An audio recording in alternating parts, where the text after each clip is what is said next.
sur tous les boutons en même temps. À un moment donné, ça va être le bon. Moi, je suis super bien drillé. Hein. J'entends la météo, moi, je repars. Let's go, j'ai de la faire. Écouter des films, c'est un passe-temps que pas mal de gens ont dans la vie. Je plaide coupable. Félix, je sais que tu plaides coupable aussi. Catherine? Auparavant, plus. Ouais, moins maintenant que t'es rendue vieille. Ben, pas vieille, moins concentrée. Je sais pas pourquoi. Mais bon, avant, j'aimais ça. Mais j'aime toujours ça. Je dirais que 365 films en 365 jours, dans mes belles années, j'ai peut-être passé proche de ça, mais de là à le faire rigoureusement, de se lancer un défi et de le respecter, et ensuite vouloir en écrire un film, vouloir en écrire un livre, pardon, avant de faire un film là-dessus, ça a piqué ma curiosité. Éric Lajoie s'est lancé ce défi-là. On l'a au téléphone. Salut, Éric! Hey, salut! Écoute, je veux commencer en faisant un calcul vite. Là, c'est 365 films, c'est 700 heures de films au moins dans l'année. Et c'est quand même un temps considérable. Si on dit c'est 1h30, 2h moins quart de durée par film, ça veut dire qu'il faut vraiment que tu dédies une partie de ta journée à faire ça. Mettons, j'ai mâché plus que je pensais. J'ai mordu dans plus gros que je pensais pouvoir mâcher quand c'est arrivé au départ. Mais reste que c'est non seulement d'écouter le film, mais c'est d'en choisir un, les soirs que ça te tente ou les soirs que ça te tente pas. Et c'est aussi d'écrire une review par jour, ce que je faisais sur les médias sociaux dans le temps du défi. Mm-hmm. Et d'avoir à écrire sur le même sujet à tous les jours en voulant pas te répéter. OK. Faut utiliser les mêmes synonymes, les mêmes mots, les mêmes tournures de phrases. Ça devenait un exercice qui prenait plusieurs heures de chacune de mes soirées là, au moment de ce défi-là. Ben, Éric, commençons par le début. Je t'ai lancé avec une question pour le fun, mais d'où vient c'est quoi la genèse? Tu t'es réveillé un matin et tu te dis « m'a faire ça ». C'est une soirée avec des chums qui finit par un t'es pas game. Comment ça part, le défi? Ben, ça ressemble un peu à ça. C'est que j'anime une émission de radio communautaire à CKRL. Mm-hmm. Donc, on fait ça depuis une dizaine d'années. Et pendant une émission de bilan de fin d'année, j'avais réalisé que j'avais pas écouté beaucoup de films dans l'année précédente qui étaient dans les nominations aux Oscars ou peu importe. Ah. Et là, j'étais comme, je parle de cinéma, mais là, je parle à travers mon chapeau tout le temps. Fait que là, il faudrait que j'en écoute des nouveaux films. Il faudrait que je me discipline à le faire. Et là, en ondes, je m'étais comme commis à le faire. J'ai dit, je vais essayer prendre une résolution de début d'année, puis écouter un nouveau film par jour pendant un an. Puis je vais voir combien de temps je vais être capable de t'offrir, parce que des résolutions, c'est rare, ça sera au printemps, pour être franc. Et finalement, non, ça c'est... Une fois que tu embarques quelque chose dans ta routine, pendant une trentaine de jours, après ça, ça devient autant difficile de l'arrêter que de le continuer. T'as 365 films, c'est nécessairement pas tous des films de super-héros. Commençons par ton premier film. Est-ce que tu as trouvé ça difficile de choisir ou tu t'es dit, on commence avec ça, de toute façon, j'ai 364 autres à écouter après? Non, au contraire, c'était facile parce qu'on a toute une wishlist dans notre tête d'une batch de films qu'on se dit, je vais l'écouter plus tard. Ben oui. Puis tu prépares ça, fait que là, ça va bien. Je te dirais, c'est dans le deuxième mois. Là, quand on a une cinquantaine de fêtes, puis que là, tes idées de base sont toutes parties, puis les suggestions de tes amis proches, là, il faut que tu y ailles un peu off-road. Là. OK. Puis en plus, si tu écoutes des films plus traditionnels, tu vas t'habituer au pattern, tu vas t'habituer à l'écriture, tu vas t'habituer au punch, tu vas voir tout arriver d'avance. Uh-huh. Et là, tu vas chercher des films un peu plus obscurs, peut-être des films d'auteur, des films de genre. Là, tu vas aller chercher dans différentes époques, parce que j'en ai écouté des années 40 jusqu'à des films qui sortaient l'année même. Là. Je me suis promené. Là. Ton critère pour choisir un film, est-ce que tu avais déjà, tu dis que tu as passé à travers ta wishlist en dedans d'un mois, mais pour le restant de l'année, est-ce que tu t'étais établi des critères? Est-ce qu'il y avait des styles que tu voulais absolument découvrir ou tu y allais un peu, entre guillemets, au jour le jour, 3-4 jours à l'avance, mettons? Ben, c'était au jour le jour. Parce que dans le fond, le but de l'exercice, c'était qu'à la fin de ma semaine, quand on faisait notre émission hebdomadaire, je faisais le critique de 7 films. Fait que si, maintenant, je savais que le lendemain, je ne pouvais pas en écouter un à cause que j'avais des obligations, je pouvais en écouter 2. OK. Tu sais, écrire mes reviews d'avance, mais il fallait qu'à l'intérieur d'une semaine, j'en ai 7 de 7. OK. Donc, c'était pas obligé un par jour, mais c'était 7 en une semaine. Exactement. Et ça, 52 fois. Fait que, c'est comme... Reste que... Je te dirais que c'est un peu au jour le jour. J'ai eu certaines gimmicks pendant le défi. Exemple, écouter des films de... j'avais participé à un podcast de jeux vidéo et là, j'ai écouté 7 films de jeux vidéo que j'avais pas vus. Okay. J'avais navigué les grands réalisateurs. J'ai écouté des films d'horreur pour l'Halloween. Je me suis promené un peu avec des petites gimmicks comme ça pendant le défi. OK. Mais grosso modo, c'est un peu avec comment tu files à chaque jour, parce que tu écoutes un film à chaque jour, même si ça te tente ou pas, là, tu vas au moins tu vas m'intéresser de plus dans le mood que je suis aujourd'hui. Puis c'est comme. Fait que des fois, je prenais des affaires par dépit parce que c'était pas long puis il était tard le soir. Mais des fois, je me préparais, je disais, OK, celui-là, je vais l'écouter telle date. Exemple, le 101e jour du défi, j'ai écouté les 101 Dalmatiens. Oh, c'est cute! Check-les, qui s'est fait des défis de même! Oui! C'est comme, tu sais, OK, je suis pas le public cible, mais reste que ça a été le fun de pouvoir. Puis j'ai très large dans les genres et les styles, parce que veux pas, par nécessité de pas trouver de défi ennuyant que ça devienne une corvée, il fallait que je varie la sauce, là, j'avais pas le choix. Ben c'est ça, faut que tu te tiennes intéressé à ton propre défi aussi. Donc, de ce que je comprends, tu as trouvé une façon de pas t'écœurer de ton propre défi. Est-ce que t'as comparé la qualité de tes résumés ou de tes critiques du début versus la fin? La qualité de ta prose, as-tu changé ou tu fais comme j'étais déjà pas pire? J'avais jamais écrit de façon régulière, encore moins quotidienne. Je suis pas un gars sur les médias sociaux qui pose son plat de bouffe puis qui l'envoie une émission. Je suis pas comme ça. Par contre, je mets du beurre avec un couteau sur mon blé d'Inde, mais ça, en tout cas. Elle savait que ça viendrait contre moi de m'amener. Tu vas écouter au beau dimanche, toi. Je savais que c'est controversé, mais bon. Point étant que c'est quelque chose que j'ai vu se développer dans l'ouvrage que j'ai fait. Dans le fond, c'est quelque chose que tu peux constater, un auteur qui commence. Puis tu vois, les premiers jours, j'essayais d'être concis, d'être très précis dans les termes. Puis après ça, je me suis laissé aller un peu plus lousse, un peu plus créatif. Pour que, tu sais, dans les derniers mois, tu vois vraiment une évolution de la façon que j'écrivais parce que j'ai appris sur le tas, là. Écoute, j'aimerais te questionner sur tes goûts, tes choix.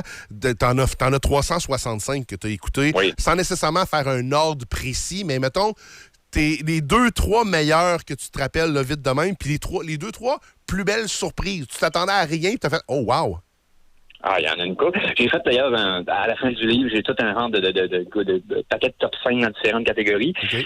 Dans les meilleurs films que j'ai vus, j'avais pas vu Schindler's List. Ah, ouais. Que, quand t'as pas vu ce film-là, tu es un fan de cinéma plus régulier, je te dirais que c'est pas loin d'être parfait, ce film-là. Là. Fait que oui, ça avait fessé. Éric, je plaide coupable, je l'ai pas vu encore, mais tu me donnes le goût de l'écouter. Non, c'est du stock. C'est un des rares films qui est à la hauteur de sa réputation. Okay. Pourtant, la réputation du film est construite depuis 30 ans. Là. Le gilet rouge, la petite fille avec la veste rouge, on la connaît toute, là. Non, c'est ça. Puis le pire, c'est que c'est pas tant cette scène-là qui frappe le plus. Ah ouais. C'est juste que c'est à la fin de tout ça, c'est comme un genre de capuchon qui vient. Mais non, honnêtement, là, l'épilogue de ce que je te dis, c'est à la hauteur. Filth avec James McAvoy, que j'avais adoré parce que c'est complètement éclaté. C'est un peu Trainspotting sur l'adrénaline. Là. OK. J'avais trouvé ça justement parce que c'était complètement différent. Puis j'avais adoré ça. Un film d'animation japonais, j'avais adoré, qui s'appelait Les Enfants Loups. OK. C'est écœurant aussi. J'ai été ratissé large. Les 2 films de Paddington. Ouais! Pour des films pour enfants. C'est des films qui étaient très intelligents, qui n'avaient aucune condescendance. C'est ce qui est rare dans les films pour enfants. Souvent, ils te prennent par la main pour que tu comprennes. T'expliques tout, puis ils répètent 2 fois, puis non, ça, c'est comme... Prends pas les enfants des caves, l'histoire dans le fun. Il y a plein de petits films comme ça qui m'avaient surpris. Il y en a eu beaucoup, en fait. J'ai plus aimé de films que j'en ai détesté, mais j'en ai pogné des affaires tout croches. Mettons, sans mettre beaucoup d'emphase dessus, mais celui que tu t'es dit, c'est un calvaire. Écoutez, ce film-là, ça a été lequel? J'en ai une couple de controversées, là, des supposés classiques que j'ai pas été capable d'endurer. Un que je parle souvent, c'est Eyes Wide Shut de Stanley Kubrick. Ouais, j'ai entendu la même critique, moi aussi. Parce que le film, il y avait un sujet controversé, mais il passe proche d'arriver quelque chose tout le long, mais il n'arrive jamais vraiment rien. Il se fait menacer qu'il va arriver de quoi, ça n'arrive pas. Il pense qu'il va tromper sa femme, mais il le fera pas. Il aurait pu tomber, il aurait pu surprendre du monde dans des actes controversés, mais ils ont tous des masques, fait qu'il sait pas c'est qui. Il n'y a jamais quoi de grave qui arrive. Fait que tu sais, j'étais comme, voyons, aboutissez, il est où le suspense? En tout cas, bref, est-ce que c'est plus pour les mouvements de caméra, puis l'atmosphère, tu sais, je comprends tout ça. Mais le film m'avait laissé sur ma faim. Il y en a eu une couple comme ça pendant le défi, c'est sûr. Mais reste que, grosso modo, c'était une expérience qui était vraiment enrichissante de mon côté. Hein. Et Éric, la raison pour laquelle on t'a invité, c'est que tu nous as envoyé ton projet. Tu veux sortir un livre sur ton expérience. Tu as une campagne de sociofinancement de 60 jours qui a débuté en juillet. C'est jusqu'au 31 août. Le but, c'est d'atteindre 6 000 $. Honnêtement, là, avec la conversation de ce matin, j'ai envie de t'envoyer un petit montant d'argent pour t'aider à faire ton livre. T'es rendu où dans ton objectif? Puis comment on peut faire pour t'aider? On est à 55 % d'atteinte, donc 3 300. Le montant de 6 000, c'est pour être capable d'en imprimer au moins une centaine de copies. Puis avec les prix des imprimeurs, tout ça, veux pas, c'est un ouvrage qui va être de 460 pages en couleur avec les affiches des films et tout ça. Oui, hein? On s'entend que c'est pas un manuel d'instruction de coupe-ongles. C'est comme ça coûte assez cher à produire. Non, je comprends. Fait que fait qu'il fallait que j'en fasse faire un certain nombre de copies. Puis c'est pour ça que je me suis mis cet objectif-là. Donc, pour m'encourager le projet, pour être sûr que ça arrive, maintenant, parce que je vais sortir le livre quand même, il est écrit. Okay, on est en train de faire la mise en page présentement. Dans le fond, c'est d'aller sur Kickstarter, faire une recherche, soit des films, donc D-E-S-I-L-M, c'est un porte-manteau, entre défi et film, ou 365, il va sortir tout de suite. Parce que c'est le titre du livre, dans le fond. Le défilm, 365 films en 365 jours. Et c'est non seulement 365 critiques, c'est mon évolution d'auteur, c'est aussi une tranche de vie de quelqu'un que tu suis sa vie à tous les jours. Là. Fait que s'il y avait quelque chose qui m'arrivait et qui pouvait affecter mes reviews, j'en parlais, parce que j'ai non seulement mis mes critiques, mais j'ai aussi mis les textes de partage sur les réseaux sociaux que j'avais fait à l'époque. OK. Donc, tu vois une évolution de tous les événements courants. Et si j'écoute un film par rapport à l'actualité actuelle, ben là, je le mets en contexte dans le livre, j'explique pourquoi. Il y a beaucoup d'informations contextuelles en dehors du simple fait que j'ai fait une review. Puis, Ben, Éric, bien le fun à jaser. T'es une belle découverte ce matin. Félicitations pour ton projet. Je te garantis que je vais aller faire un petit don sur Kickstarter. Donc, Kickstarter, on cherche 365 ou des films pour faire un petit don. Puis, Éric, félicitations. C'est un beau projet. Yes. Hey, ben, merci beaucoup. Je te souhaite une bonne continuité. Puis, tiens-nous au courant de l'avancement des choses. Les gens jusqu'au 31 août pour faire un don. Merci beaucoup. Bonne journée. Hey, merci à toi aussi. C'est fou comme défi, c'est incroyable. Puis sur le communiqué qu'on a reçu, il y a ce que ça donne comme photo, comme livre. Là. C'est une belle œuvre. Pour vrai, là, c'est extraordinaire. Je le veux, le livre. Je vais aller chez eux, je vais aller en piquer une copie. Ah, c'est certain. Je pense que ça pourrait faciliter notre choix d'écoute quand on est sur Netflix ou autre plateforme.